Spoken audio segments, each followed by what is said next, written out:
मैं हूँ बेताल, गलने नहीं दूंगा किसी की दाल। पर आज मुझे मेरे मित्र की बहुत याद आ रही है।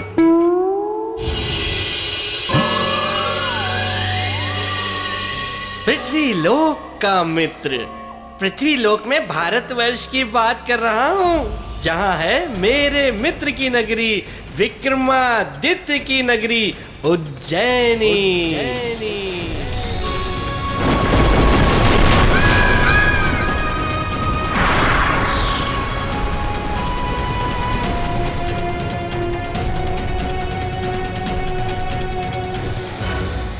जहाँ मेरे मित्र विक्रमादित्य का शासन था, जो अपने न्याय के लिए बहुत प्रसिद्ध था। मैं स्वयं प्रेत लोक त्याग कर तब का आकर अपने मित्र की नगरी में जो बसा, तो अब तक वापस नहीं गया। किंतु विक्रमादित्य को सदियों उनके बराबर कोई राजा नहीं मिला। समय बीतने लगा और देखते देखते 1100 वर्ष बीत गए। विक्रमादित्य के शासन काल से लेकर अब तक कोई राजा ऐसा नहीं आया जो मेरे मित्र के नाखून की भी बराबरी कर सके।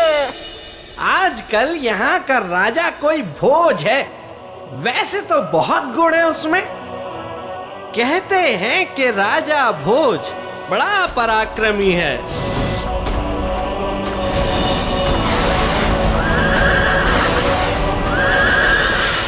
होगा, लेकिन कहाँ मेरा मित्र विक्रमादित्य और कहाँ राजा भोज? लेकिन थोड़ा बहुत ज्ञान तो उसमें भी है। तभी तो एक ही रात में पूरी रामायण को काव्य और कथा दोनों में लिख डाला, जिसे बाद में चंपू रामायण कहा गया। इसमें कौन सा बड़ा कद्दू में तीर मार दिया राजा भोज ने। मेरा विक्रम होता तो आधी रात में ये सब कर देता।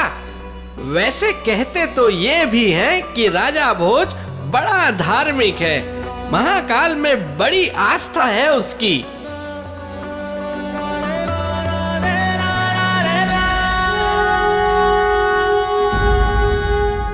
होगी, मुझे क्या, मेरे विक्रम जैसी आस्था तो हो ही नहीं सकती। लेकिन राजा भोज न्याय प्रिय और जनप्रिय तो है ही। महाराजा भोज की जय हो, महाराजा भोज की जय हो, महाराजा भोज की जय हो, महाराजा भोज की जय हो, महाराजा भोज की जय हो, महाराजा भोज की जय हो, महाराजा भोज की जय हो, महाराजा भोज की जय हो, महाराजा भोज की जय हो, महाराजा भोज की जय हो। शांत प्रजाजनों, शांत। राजा तो केवल एक है, वो महाकाल। मैं तो सेवक हूं आप सबका, आपकी इस उज्जैनी का। मेरे जीवन का एक ही लक्ष्य है, आप सबका सुख। यदि आप सबको सुख दे पाया तो अपने आप को मैं अत्यंत सौभाग्यशाली समझूंगा। जय महाकाल।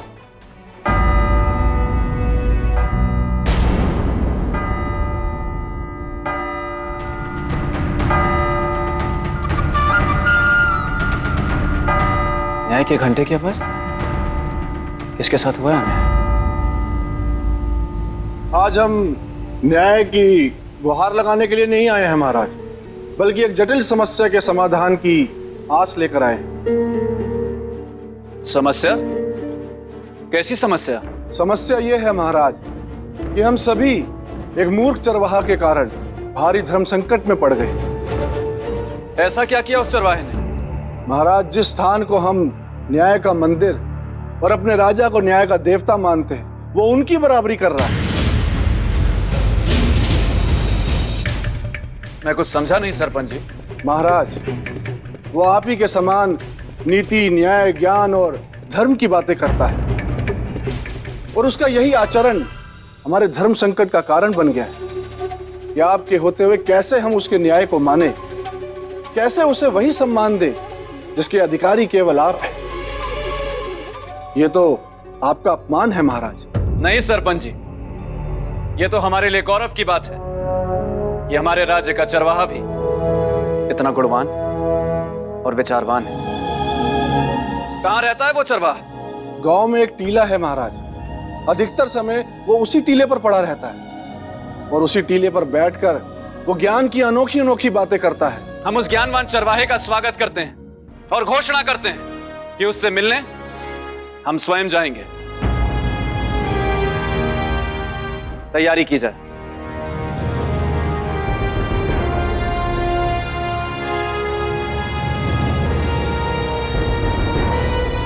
जय महाकाल, जय महाकाल, जय महाकाल।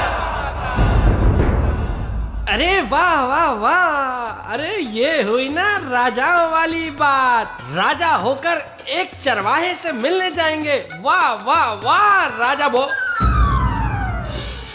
हाँ?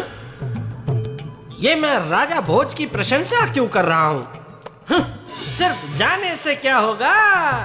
राजा भोज की असली परीक्षा तो ये है कि वो वहां जाकर करता क्या है।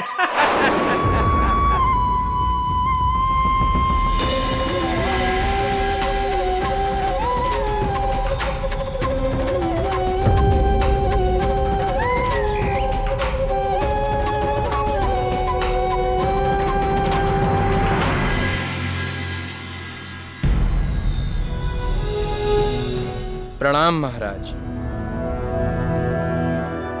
आपका स्वागत है। आपकी न्याय और ज्ञान की बातों ने मुझे आने पर विवश कर दिया, इसलिए आपसे मिलने चले आए। लेकिन महाराज, आप केवल मिलने नहीं आए हैं। ढेरों प्रश्न हैं आपके मन में जिनका उत्तर आप जानना चाहते हैं। कहिए महाराज, क्या जानना चाहते हैं आप? जीवन और मृत्यु का सच। जीवन उद्देश्य पाने का मार्ग है और मृत्यु मोक्ष का कारण। अद्भुत। आप जैसे ज्ञानी को तो हमारी राजसभा में होना चाहिए। आचार्य जी, कल इन्हें सम्मान पूर्वक हमारी राजसभा में लाएं। जो आज्ञा महाराज। जय महाकाल, जय महाकाल। ऐ मेरे परम प्यारे पेड़, सुना तुमने? अरे उस चरवाहे की बातें सुनकर न जाने क्यों मुझे मित्र विक्रम की याद आ रही है।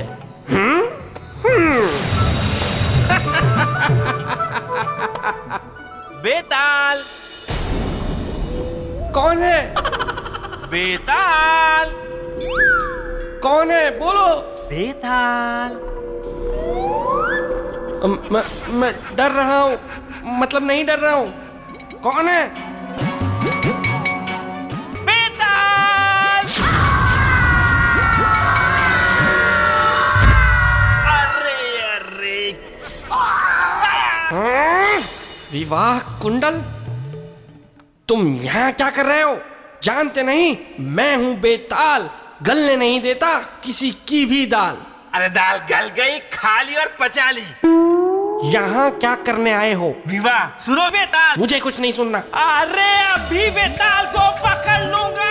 अरे कहाँ गया बेताल? बेताल, अरे बेताल कहाँ गया? मुझे नहीं करना कोई विवाह शिवाह। सुनो मेरी बात सुनो, तुम्हारे लिए अच्छा सा रिश्ता आया है बेताल। मैं तुम्हें छोड़ूंगा नहीं बेताल। अरे ये आप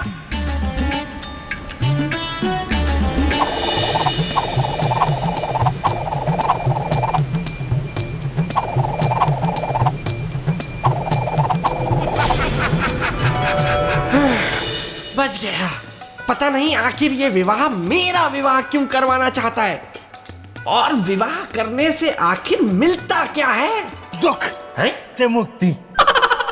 अरे बेताल, जिस बेतालनी का रिश्ता मैं तुम्हारे लिए लेकर आया हूँ ना, उसके सौंदर्य के चर्चे हैं प्रेतलोक में। अरे सुनो तो, बेतालनी जिद पर अड़ी है, विवाह करूंगी तो सिर्फ बेताल से। क्या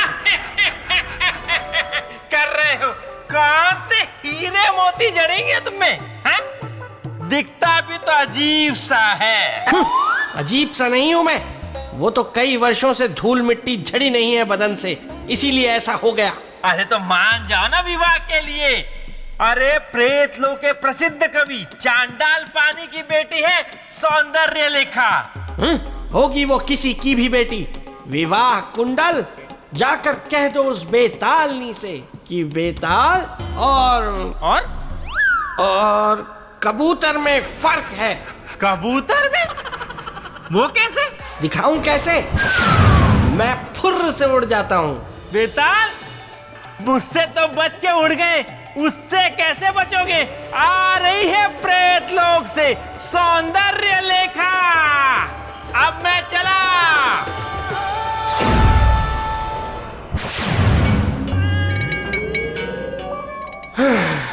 इस विवाह कुंडल ने भी मेरा कितना समय व्यर्थ कर दिया। अब तो बस जल्दी से सुबह हो ताकि वो चरवाहा राजा भोज के राजमहल में आए और पता लगे कि आखिर चक्कर क्या है। स्वागत है आपका महारानी वल्लरी। यही हैं वो विद्वान जो हमसे भी अधिक ज्ञान रखते हैं। इनका स्वागत करिए।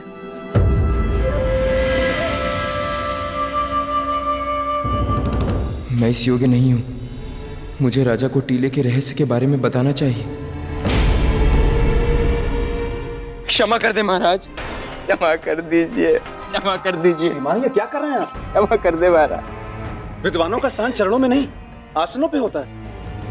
नहीं महाराज, हम तो ठहरे एक मूर्ख चरवाहा। काला अक्षर भैंस बराबर, ये सब हम क्या जाने।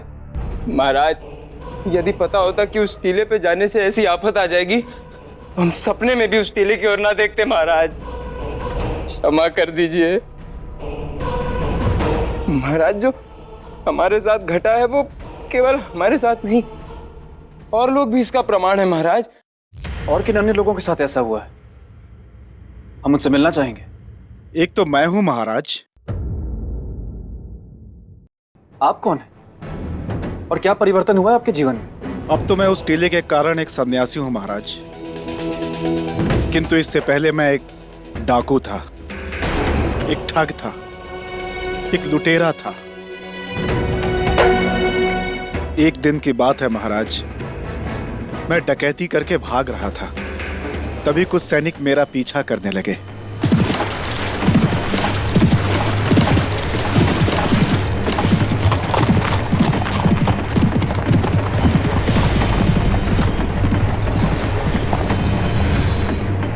उन सैनिकों से बचने के लिए मैं उस टीले पर जाकर छिप गया। अभी मैं अपनी सांस नियंत्रित ही कर पाया था कि तभी मैंने अपना मृत शरीर देखा महाराज। मैं घबरा गया, मैं भयभीत हो गया कि तभी मुझे एक स्वर सुनाई दिया। दूसरों को लूटते लूटते स्वयं के जीवन रूपी बहुमूल्य खजाने को भी लूट रहे। सुधर जा और इस जीवन को त्याग दो, क्योंकि मनुष्य सदा अपने कर्मों का ही फल पाता है। अच्छे कर्म अच्छे फल, बुरे कर्म बुरे फल। क्या चाहिए? निर्णय तुम्हारा।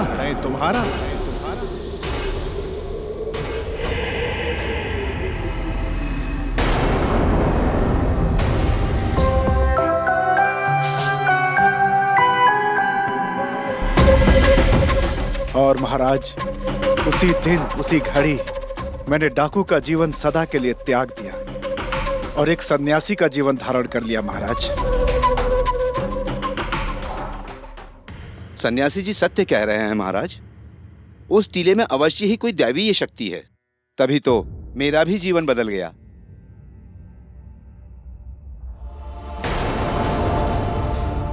आपके साथ क्या हुआ? महाराज, मैं पेशे से एक सूदखोर व्यापारी था। ब्याज पर पैसे देना और बदले में लोगों को अपना दास बनाकर रखना मेरा कर्म था। एक दिन की बात है, जब मैं ब्याज का पैसा वसूल कर उस टीले की ओर से गुजर रहा था, तभी अचानक मेरी स्थिति ऐसी हो गई कि मैं एक कदम भी आगे नहीं बढ़ा पाया। मैं लड़खड़ाकर वहीं गिर पड़ा। महाराज, मुझे यूं प्रतीत हुआ जैसे मैं अपने पाप के बोझ के कारण वहां से उठ नहीं पा रहा हूं। मैं 3 दिनों तक बिना अन्न जल के भूखा प्यासा पड़ा रहा। बस उसी क्षण मेरा मन बदला और मैं सत्य कर्म की ओर मुड़ गया। महाराज, यदि ऐसी बात है तो उस टीले में अवश्य कोई शक्ति है।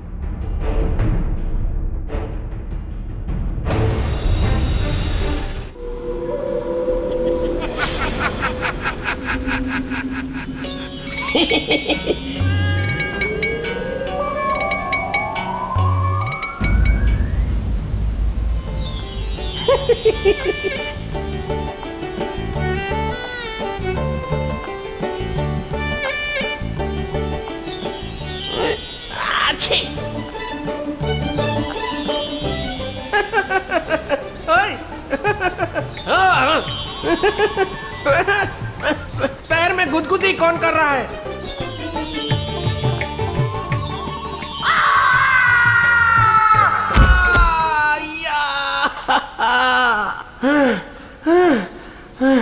कौन है?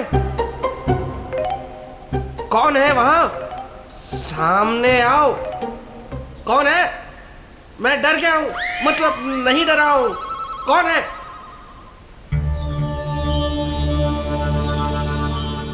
ये क्या?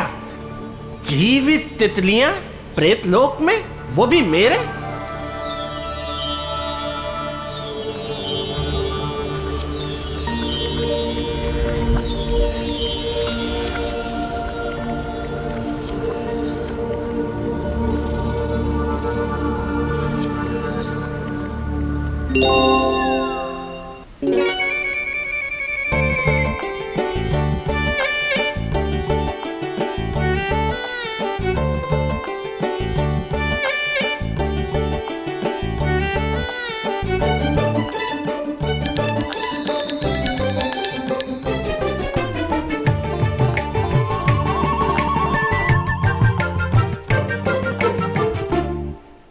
मुझे ऐसे मत देखो, मुझे भी शर्म आती है। कौन हो तुम? मैंने पूछा कौन हो तुम?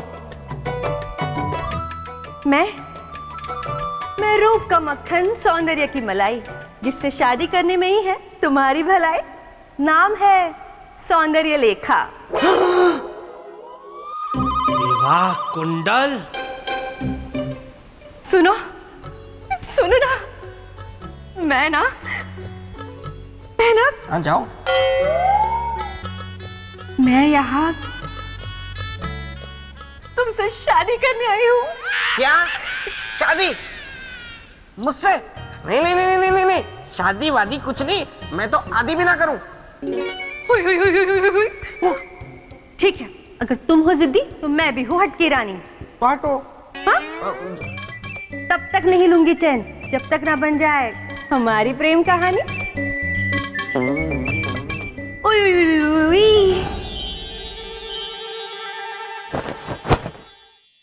अच्छा हुआ बला टली, पर मेरे सोचने की क्षमता खत्म कर गई। मस्तिष्क काम ही नहीं कर रहा। देखता हूं राजा भोज ने क्या सोचा है। गोलू, गोलू, बाहर आओ वहां से। मैं कहता हूं वहां से बाहर आओ। तुम्हें क्यों इतनी शर्म आ रही है? तुम तो लाल हो गए। दिखाओ मुझे राजा भोज ने क्या सोचा है।